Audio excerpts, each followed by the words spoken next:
అయిపోయిందండి. Egg fitters చాలా చాలా బాగుంటాయి. స్నాక్ రెసిపీ అండి ఇది. మీరు చేసి రుచి చూడండి. మీకు కనుక వీడియో నచ్చినట్టయితే లైక్ చేయండి, షేర్ చేయండి, సబ్స్క్రైబ్ అవ్వండి. మా వీడియోని చూస్తున్నందుకు థ్యాంక్ యూ అండి. ఈరోజు ఎగ్ ఫిట్టర్స్ ఎలా చేయాలో నేర్చుకుందాం. ఇప్పుడు ముందుగా ఒక 6 గుడ్లను ఉడకబెట్టుకుని ఈ విధంగా ఒక్కొక్క గుడ్డుని 4 పీసులుగా చేసుకోవాలి. ఈ విధంగా 4 ముక్కలుగా చేసుకుని దీన్ని పక్కన పెట్టుకోవాలి.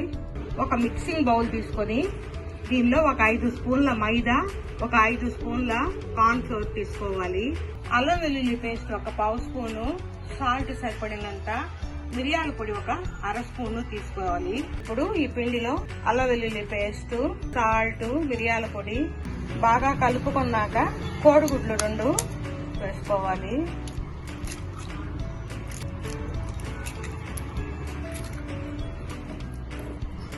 గుడ్లు పిండి బాగా కలిసేటట్టు కలుపుకోవాలి.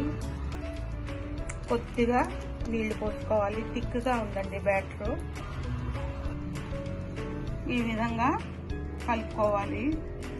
ఇప్పుడు ఈ ఆయిల్ వేసి ఆయిల్ బాగా కాగనివ్వాలి.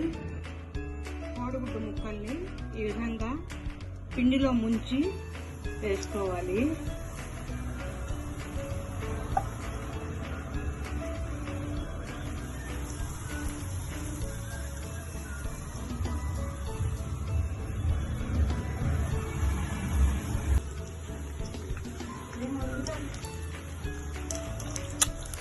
ఇవి వేగాయి.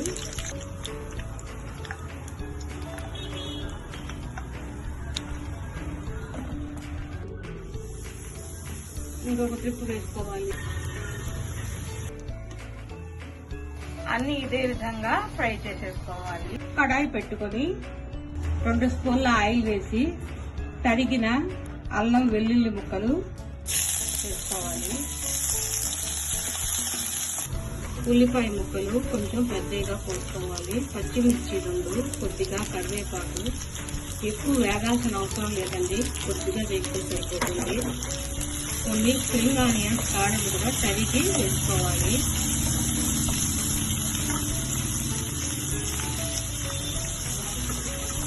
ఇప్పుడు కొద్దిగా కాశ్మీరీ మిర్చి పౌడర్ కొద్దిగా వేసుకోవాలి.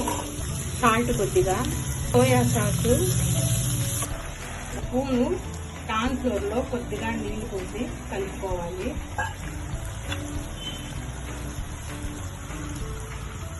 అది కూడా దీనిలో వేయించాలి. కొద్దిగా నీళ్లు పోసుకోవాలి.